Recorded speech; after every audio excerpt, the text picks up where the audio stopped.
अगदी लहान मुलांसाठी त्याच भाजणीचा डोसा आता आपण करत आहोत। त्यासाठी भाजणीचं पीठ पाऊण बाउल घेतलं आहे। त्यात ओवा, तीळ, थोडंसं तिखट, हळद, जिरे, धने पावडर आणि हिंग एवढंच घेतलेलं आहे।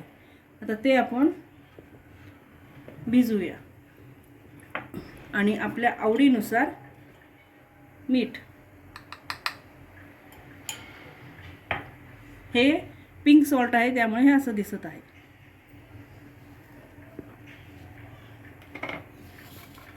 पीठ घातलं। हे सगळे मसाले आता जे दाखवले आपल्या मुलाला झेपतात तेवढेच मसाले घालावे।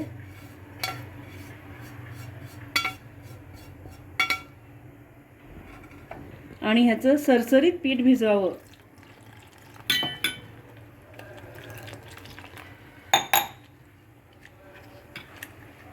आणि 5 मिनिटं झाकून ठेवावं।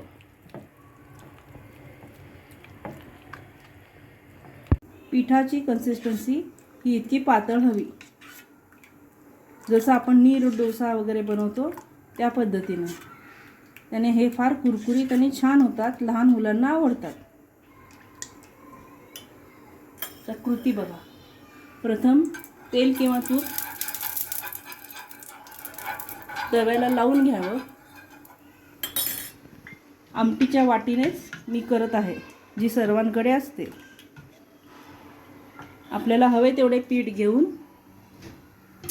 असा गोलाकार फिरवावं।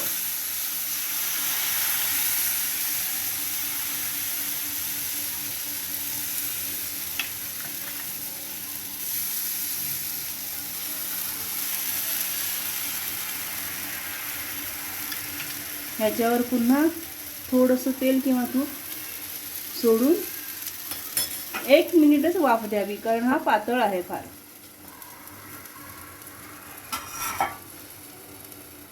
आणि हे उलटणं शक्यतो पाण्यात ठेवावे, म्हणजे डोसा काढताना आपल्याला त्रास होत नाही।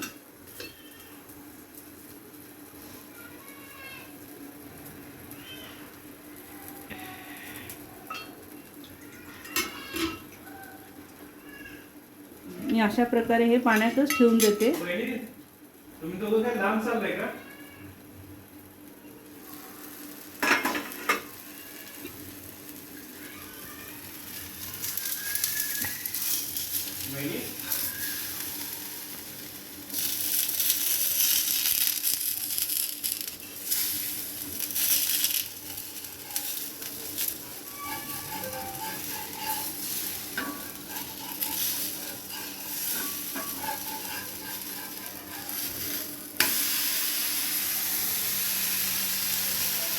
असा जाळीदार डोसा तयार होतो।